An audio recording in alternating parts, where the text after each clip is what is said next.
Hello students, welcome to SM classes. আজকে আমরা করে নেব class 7 lesson 13 ghost on the veranda অ্যাক্টিভিটিসগুলো। চলো শুরু করে নিই।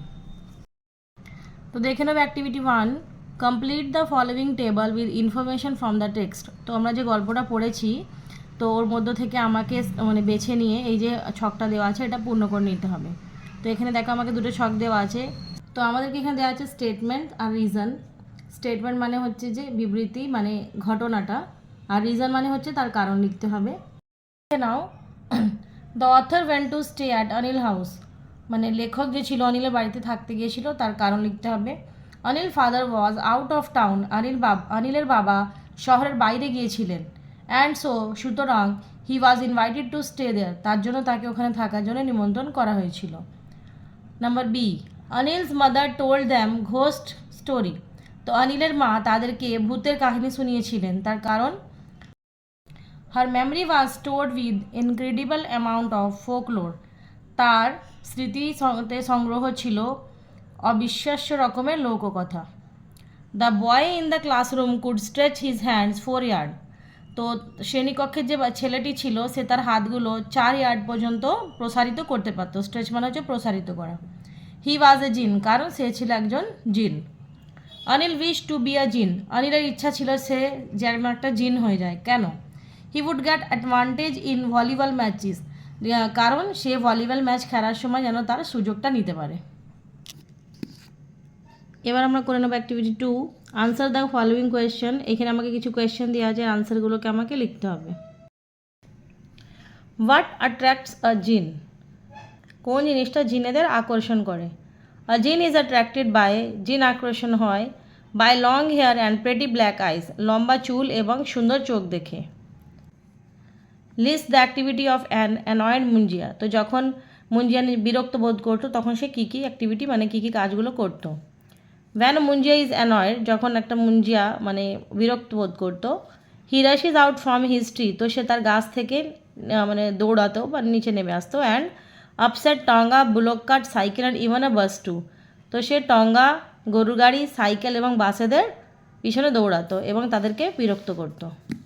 We must one be careful while ইয়িং under a peepal tree at night, ইয়িং মানে হচ্ছে যে হাই তোলা, ঠিক আছে? তো বলছে যে পিপল গাছের নিচে হাই তোলার আগে আমাদের এখানে কেন সতর্ক থাকতে হবে। We must be careful why ইয়িং আন্ডার এ পিপল ট্রি, তো আমাদের মানে পিপলের গাছের নিচে হাই তোলার আগে সতর্ক থাকতে হবে রাত্রিরে বিশেষ করে। বিকজ, কারণ Muniya will jump down, Muniya নিচে নেমে আসবে। Once throat and completely ruin his digestion, এবং তার গলা দিয়ে মানে পেটের মধ্যে নেমে যাবে এবং তার যে হজম করার যে শক্তি, যা ডাইজেশন সিস্টেম, সেটাকে পুরোপুরি নষ্ট করে দেবে। এবার আমরা করে নেব activity 3, fill in the blanks by choosing appropriate word from the box given below. You may need to change the form of the word. তো আমাদেরকে এখানে কয়েকটা অপশান দেওয়া আছে, এগুলোকে দেখে আমাদেরকে ফিল ইন দ্য ব্ল্যাঙ্কসগুলো ফিল করতে হবে। আর মানে হয়তো আমাদেরকে ধরন মানে ফর্ম অফ ভার্বটা চেঞ্জ করতে হতে পারে। Since she is a gymnast, যেহেতু সে একজন জিমন্যাস্ট, মানে যে জিমে যায় তাকে জিমন্যাস্ট বলা হয়। শি হ্যাজ গ্রেট অ্যাগিলিটি, মানে তার খুব ভালো নড়াচড়ার ক্ষমতা আছে। অ্যাগিলিটি মানে হচ্ছে নড়াচড়ার ক্ষমতা।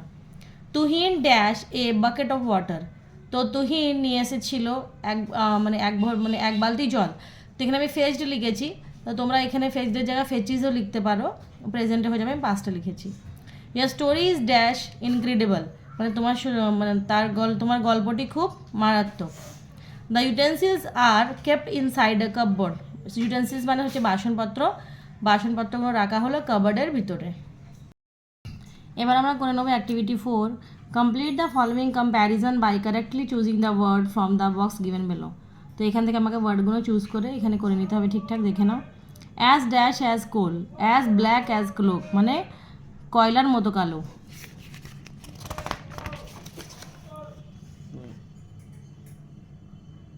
As dash as lion, as brave as lion, মানে সিংহের মতো সাহসী।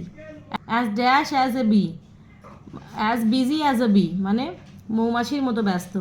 As gentle as a lamb, ভেড়ার মতো শান্ত। As proud as a peacock, ময়ূরের মতো অহংকারী। অ্যাজ গ্রিন অ্যাজ গ্রাস, ঘাসের মতো সবুজ। অ্যাজ ফার্ম অ্যাজ রক, পাহাড়ের মতো অভেদ্য। অ্যাজ ড্যাশ অ্যাজ লেড, সিসার মতো ভারী, অ্যাজ কোল্ড অ্যাজ আইস, বরফের মতো ঠান্ডা, অ্যাজ ড্যাশ অ্যাজ ফায়ার, আগুনের মতো গরম। এবার আমরা করে নেব activity 5, rewrite the following sentences using the adverb given in brackets in the appropriate places. তো এই যে ব্র্যাকেটে আমাদেরকে যে ওয়ার্ডগুলো দেওয়া আছে এগুলোকে আমাকে সঠিক জায়গায় বসাতে হবে। চলো আমরা করে নিই।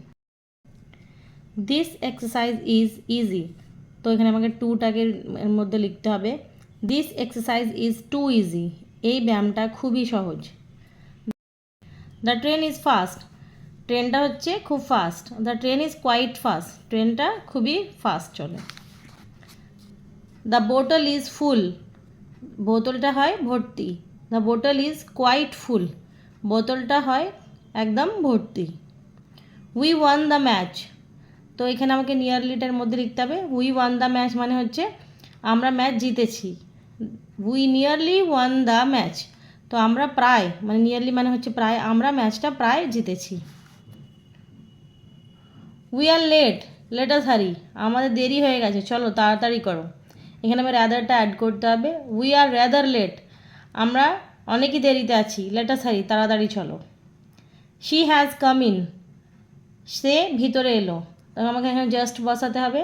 She has just come in, সে এক্ষুনি ভিতরে এলো। হি মেক্স আ মিস্টেক, সে একটি ভুল করে, এখানে আমাকে নেভারটার মধ্যে অ্যাড করতে হবে। He never makes a mistake, সে কোনোদিনও ভুল করে না। I get up early in the morning, আমি সকালে তাড়াতাড়ি উঠে পড়ি, আমাকে এখানে অলওয়েজটা অ্যাড করতে হবে। অলওয়েজ মানে হচ্ছে সবসময়। I always gate up early in the morning, আমি সবসময় সকালে তাড়াতাড়ি উঠে পড়ি। আই অ্যাম সরি, আমি খুব দুঃখিত, এখানে আমাকে ভ্যারিটা অ্যাড করতে হবে। আই অ্যাম ভ্যারি সরি, আমি খুবই দুঃখিত। He was intelligent to solve the problem, সে খুবই বুদ্ধিমান এই সমস্যাটাকে মানে সমাধান করার জন্য। ইনাফ, আমাকে এখানে ইনাফটা বসাতে হবে। হি ওয়াজ ইন্টেলিজেন্ট ইনাফ, সে খুবই বুদ্ধিমান টু সলভ দ্য প্রবলেম, প্রবলেমটাকে সলভ করার জন্য। ভিডিওটা ভালো লেগে থাকলে লাইক অ্যান্ড শেয়ার করে দিও, আর এর আগের অ্যাক্টিভিটিগুলো পেতে হলে চ্যানেলটাকে সাবস্ক্রাইব করে নিও। Thank you.